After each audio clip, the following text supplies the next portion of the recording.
DM जाएगा तो ये मंत्री को रोक करके ये खड़ा कराते हैं। जब एसपी और डीएम आते हैं तो मिनिस्टर को ये रोक देते हैं और ये खड़ा कराते हैं। यहाँ पर ये अधिकारी है यहाँ जो खड़े हैं, इनकी सस्पेंशन होगी तभी मैं सदन में जाऊंगा।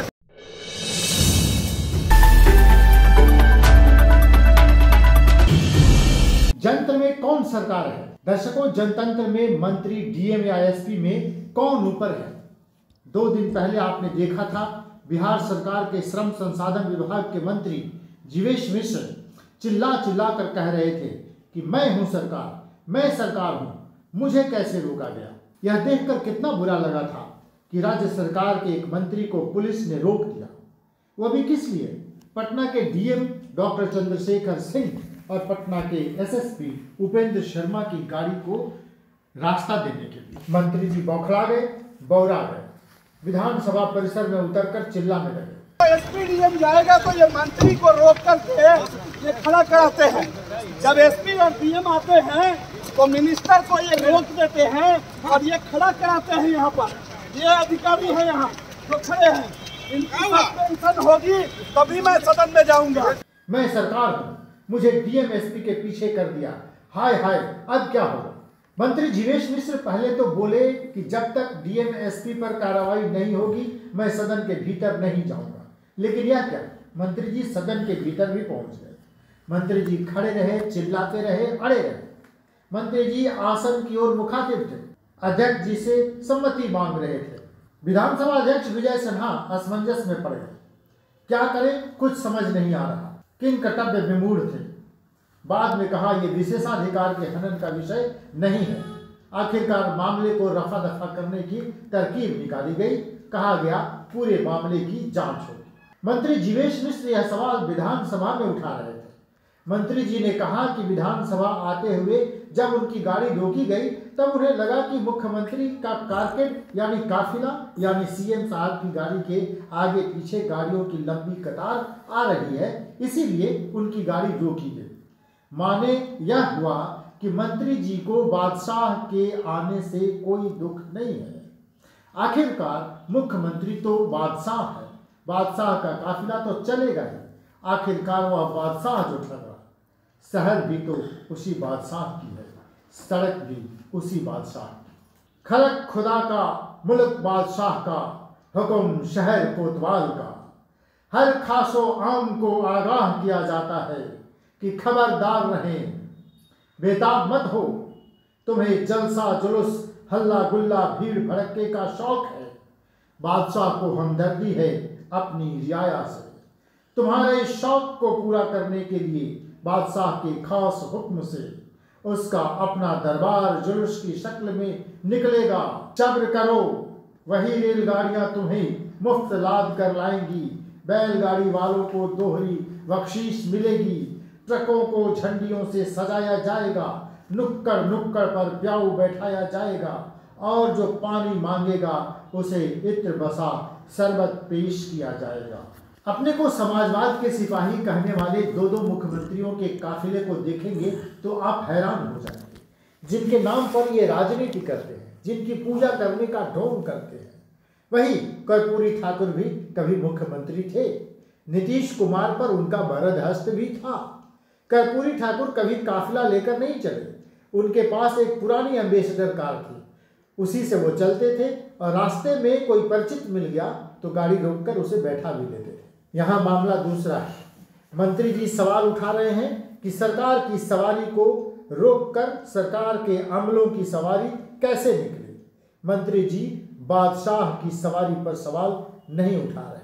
बादशाह सलामत की तरह मुख्यमंत्री का काफिला निकलता है तब हर चौक चौराहों पर, गोलंबर पर, टी पॉइंट पर, हर जगह ट्रैफिक रोक दी जाती है, सबकी आवाजाही ठप कर दी जाती है। एम्बुलेंस हो या कोई भी, सबको रुकना होगा। कभी कभी ऐसा भी होता है कि बादशाह के आने में देर हुई तो चारों तरफ अटके लोग, मोटरसाइकिल वाले, साइकिल वाले, कार वाले सभी मिलकर विरोध करने लगते हैं, हॉर्न बजाने लगते हैं। ऐसे में ट्रैफिक पुलिस की जान सांसत में आ जाती है। लेकिन आखिरकार बात बादशाह की होती है, इसलिए थाना की पुलिस, ट्रैफिक पुलिस और सबकी एक ही ड्यूटी है, बादशाह सलामत को सलामत गुजरने दो। खलक खुदा का, मुल्क बादशाह का, हुक्म शहर कोतवाल का। हर खासो आम को आगाह किया जाता है कि खबरदार रहें, बेताब मत हो। तुम्हें जलसा जुलूस हल्ला गुल्ला भीड़ भड़के का शौक है। बादशाह को हमदर्दी है अपनी रियाया से। बात छिड़ गई है तो कुछ छोटी छोटी घटनाओं की चर्चा जरूरी है। एक बार पटना के इनकम टैक्स चौराहे पर सीएम का काफिला गुजरने वाला था, इसीलिए ट्रैफिक रोक दी गई। लेकिन बहुत देर होने पर चारों तरफ से हॉर्न बजने लगा। ड्यूटी पर तैनात एक एएसआई घबरा गया तो थोड़े समय के लिए ट्रैफिक खोल दी। लेकिन यह क्या, सीएम साहब तो पहुंच गए। अफरा तफरी बच गई। ट्रैफिक रोकने की कोशिश हुई, कुछ गाड़ियां आपस में टकराने लगी। बादशाह के काफिले को कुछ सेकंड रुकना पड़ा।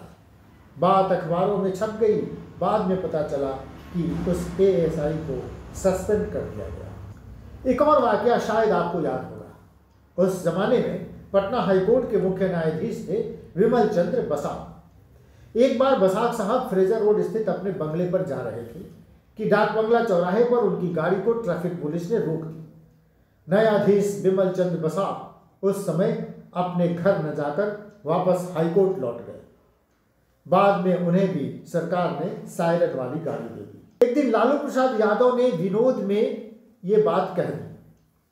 उन्होंने कहा कि आजकल राज्य में कई मुख्यमंत्री हैं।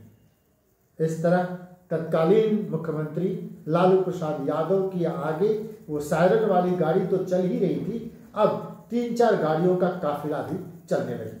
उसी समय राज्यपाल के गाड़ी के आगे भी सायरन वाली गाड़ी चलने लगी।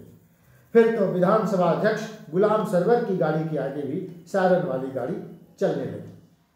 नीतीश जी को यह सुविधा भी उनके मुख्यमंत्री बनते ही तुरंत मिल गई। इन सभी बादशाहों या बादशाहियत की सपना देखने वालों को झटका लगा जब प्रधानमंत्री नरेंद्र मोदी ने देश में वीआईपी कल्चर खत्म करने का ऐलान कर दिया। अब लाल बत्ती छिप गई, सायरन वाली गाड़ी बंद हो गई। लेकिन साहब, बादशाह तो बादशाह होता है। उसकी गाड़ी के आगे और पीछे इतनी गाड़ियां चलने लगी मानो सेना कहीं जंग में जा रही हो। मुख्यमंत्री के काफिले को देखिए। बहरहाल जीवेश मिश्र को तो सीएम साहब की वजह से गाड़ी रोकने पर कोई आपत्ति नहीं थी, क्योंकि वह मान रहे थे कि सीएम तो बादशाह होता है। पीछे पीछे उन्हें भी वीआईपी ट्रीटमेंट मिल जाए, बात सिर्फ इतनी ही थी। सड़क पर चलने के दौरान या कहीं भी सबको समान अधिकार मिले, सवाल यह नहीं था। तो मंत्री जी, आप ही बताइए कि जनतंत्र में मालिक कौन है, सरकार कौन है? असल में मंत्री जी ने भी डीएम एसपी से सुलह सपाटा कर लिया और कहा कि आगे से ध्यान रखना, मैं ही सरकार हूं। दरअसल जनतंत्र में जनता सर्वोपरि है, इस पर कोई बात नहीं करता। जनता सबसे पहले है, यह मसला कभी मसला बना ही नहीं। यह तो केवल वोट के समय कहने की बात है कि जनता ही माई बाप है ना जीवेश मिश्रा जी? विमर्श न्यूज, पटना।